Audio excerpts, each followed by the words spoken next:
कहते हैं पौराणिक काल में अनेक शक्तिशाली देवी देवताओं ने धर्म की रक्षा के लिए अवतार लिए। इन अवतारों में हमें 7 चिरंजीवियों का वर्णन भी मिलता है। पौराणिक ग्रंथों के अनुसार उस काल में अनेकों युद्ध लड़े गए थे, लेकिन संसार के 2 चिरंजीवी हनुमान जी और परशुराम जी के युद्ध का वर्णन कम ही मिलता है। पौराणिक ग्रंथों के अनुसार एक बार परशुराम और हनुमान जी के बीच भयंकर युद्ध लड़ा गया था। एक समय की बात है, कार्तवीर अर्जुन ने परशुराम के पिता जमदग्नि के आश्रम में एक कपिला कामधेनु गाय को देखा और उसे पाने की लालसा से वह कामधेनु को बलपूर्वक अपने आश्रम से ले गया। जब परशुराम को यह बात पता चली तो उन्होंने अपने पिता के सम्मान की खातिर कामधेनु गाय को वापस लाने की सोची। इसके लिए सहस्त्रार्जुन से उन्होंने युद्ध किया। युद्ध में सहस्त्रार्जुन की सभी भुजाएं कट गई और वह मारा गया। तब सहस्त्रार्जुन के पुत्रों ने प्रतिशोधवश परशुराम की अनुपस्थिति में उनके पिता जमदग्नि की हत्या कर दी। परशुराम की मां रेणुका पति की हत्या से विचलित होकर उनकी चिताग्नि में प्रविष्ट होकर सती हो गई थी। इस घटना ने परशुराम जी को क्रोधित कर दिया और उन्होंने संकल्प लिया कि मैं सभी क्षत्रियों का नाश करके ही दम लूंगा।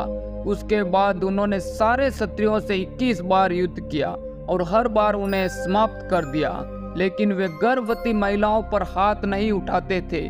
इसलिए फिर से क्षत्रिय लोग पैदा हो जाते थे और इस तरह उन्हें बार बार उनका नाश करना पड़ता।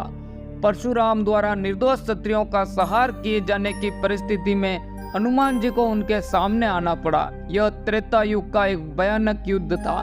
ऐसा कहा जाता है कि परशुराम पृथ्वी के सभी क्षत्रियों का सफाया करने के बाद अपने गुस्से को शांत करने के लिए वे महेंद्र पर्वत पर तपस्या करने चले गए। परशुराम के प्रकोप से बचकर कुछ क्षत्रियों ने पहाड़ों और गुफाओं में शरण ले ली। परशुराम जी के जाने के बाद फिर से क्षत्रिय लोग आए और अपने राज्यों को फिर से स्थापित किया। कुछ समय पश्चात परशुराम फिर वापस आए और सारे क्षत्रियों का वध कर दिया। इस तरह वे 20 बार क्षत्रियों का नाश कर चुके थे और जब वे 21वीं बार क्षत्रियों का नाश करने निकले तब इसी काल में महाबली हनुमान अपने गुरु सूर्यदेव से सारी शिक्षा और दिव्य शक्ति प्राप्त कर पृथ्वी पर आए थे। जब परशुराम जी ने पृथ्वी से क्षत्रियों का नाश आरंभ कर दिया तो सारे क्षत्रियों ने छुपने के लिए पहाड़ों और गुफाओं की ओर भागने लगे। तभी वहां कुछ क्षत्रियों की भेंट हनुमान जी से हुई। हनुमान जी ने उन्हें इस तरफ भागने और छुपने का कारण पूछा।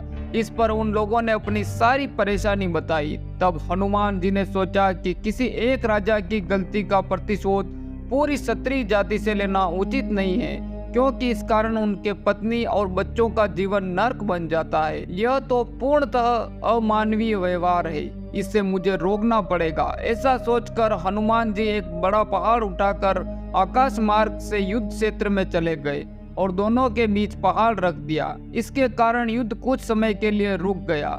यह देखकर परशुराम ने हनुमान से कहा, हे वानर, इस संसार में ऐसा कोई नहीं जो मुझसे टकराने का साहस कर सके, लेकिन तुम कौन हो वानर?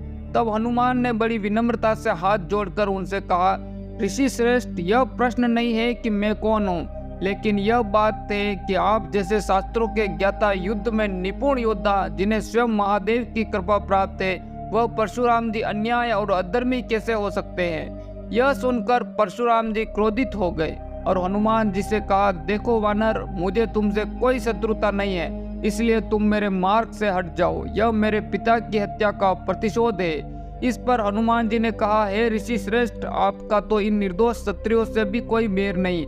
आप जिसे प्रतिशोध कर रहे हैं वह तो अधर्म है। एक क्षत्रिय की गलती की सजा पूरे निर्दोष क्षत्रिय जाति से क्यों ले रहे हैं? यह ठीक नहीं है। आप अपनी प्रतिज्ञा को वापस लीजिए, तभी यहाँ से जाने दूंगा। यह सुनकर परशुराम बहुत क्रोधित हो गए।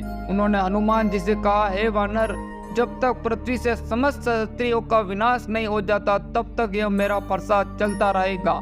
अगर तुम मुझे रोकना चाहते हो तो मुझसे युद्ध करो। ऐसा कहकर हनुमान जी और परशुराम जी में भयंकर युद्ध शुरू हो गया। वह एक दूसरे पर अपने अस्त्र शस्त्र से प्रहार करने लगे। लाचार होकर हनुमान जी ने पहले परशुराम के पैर छूकर प्रणाम किए और फिर उन्हें जोर से आसमान की ओर फेंक दिया। फिर हनुमान आकाश में जाकर उन पर जोर से प्रहार किया, जिससे परशुराम जी जमीन पर गिरकर मूर्छित हो गए थे। वे मूर्छित अवस्था में भी क्षत्रियों के मारने की ही बात कर रहे थे।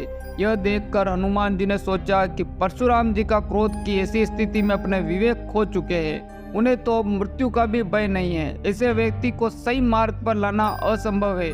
लेकिन इनकी यह दशा कैसे हुई, इसका पता लगाने के लिए वे अपने ध्यान चक्षु का प्रयोग किया। तभी परशुराम जी के पूर्ण जीवन का ज्ञान हुआ।